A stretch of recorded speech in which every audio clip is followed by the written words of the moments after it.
Le journal de 15 heures sur LCI. Kim Kardashian, choquée, n'a pas tardé à quitter la France. La vedette américaine, aussitôt interrogée par la police, a repris son avion. C'était ce matin. Vous le savez, elle a été victime d'un braquage à main armée hier soir. Et plusieurs millions de bijoux lui ont été dérobés. C'est ce que nous raconte Amélie Lepage. La police scientifique quitte la rue Tronchet ce matin.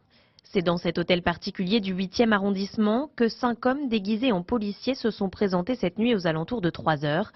2 d'entre eux entrent dans l'immeuble, neutralisent le gardien de nuit, puis pénètrent dans l'appartement de Kim Kardashian. La star américaine y séjournait dans le cadre de la Fashion Week. Selon nos informations, la jeune femme aurait été ligotée et enfermée dans la salle de bain pendant que ses agresseurs lui dérobaient une bague d'une valeur d'environ 4 millions d'euros et un coffret de bijoux estimé à 5 millions d'euros. Les auteurs de l'attaque se seraient ensuite enfuis, laissant le concierge dans la cage d'escalier, menottes au poing et pieds liés. L'enquête a été confiée à la brigade de répression du banditisme. Quant à la star américaine, selon son porte-parole, elle serait indemne mais très choquée. À New York, la réaction de son compagnon ne s'est pas fait attendre. Kanye West a immédiatement interrompu son concert, invoquant une urgence familiale.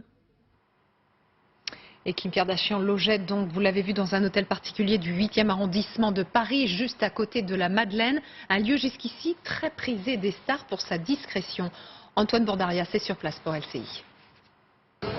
C'est un hôtel particulier ultra prestigieux situé en plein cœur de la capitale, juste derrière l'église de la Madeleine, dans le 8e arrondissement parisien. Pas mal de stars ont d'ailleurs leurs habitudes dans cet hôtel particulier lorsqu'ils sont en visite à Paris, comme par exemple Madonna, l'acteur américain Leonardo DiCaprio ou encore même Zlatan Ibrahimovic, l'ancien attaquant du PSG qui a habité dans l'hôtel de Pourtalès pendant un peu plus d'un an lorsqu'il est arrivé au club de la capitale. Cette résidence, elle est composée de 9 appartements. C'est un lieu très secret, réputé très sécurisé, ce qui laisse penser que ce braquage a été minutieusement préparé par ses auteurs. Ce que je peux vous dire en tout cas, c'est que cette opération n'a pas fini d'agiter la planète People.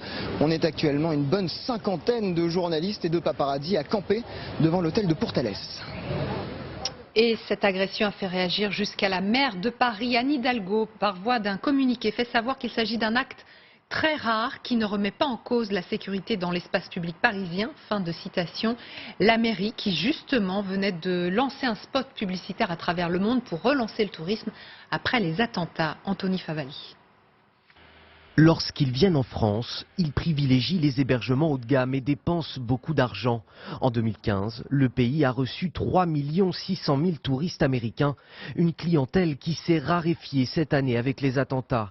Alors en termes d'image, le braquage de Kim Kardashian arrive au plus mauvais moment. Ça vient casser une dynamique qui était une dynamique de reprise du tourisme hexagonal auprès des clientèles américaines. Ce qu'ils ne supportent pas, c'est l'insécurité, c'est le fait de pouvoir être dépouillé au cœur de Paris.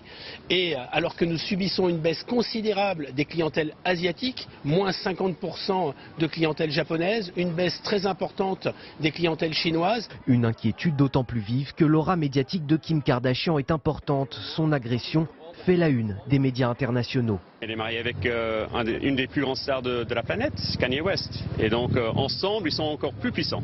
Donc quand il y a quelque chose comme ça qui se passe, c'est clair qu'on sera là. Et même la maire de Paris, Anne Hidalgo, n'a pas tardé à réagir dans un communiqué.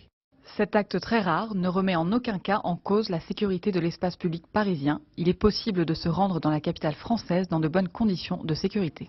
Depuis le début de l'année, la France a déjà perdu 7% de sa clientèle étrangère, soit un manque à gagner de 3 milliards d'euros, selon les professionnels du tourisme. C'était il y a tout juste un an, de terribles inondations frappent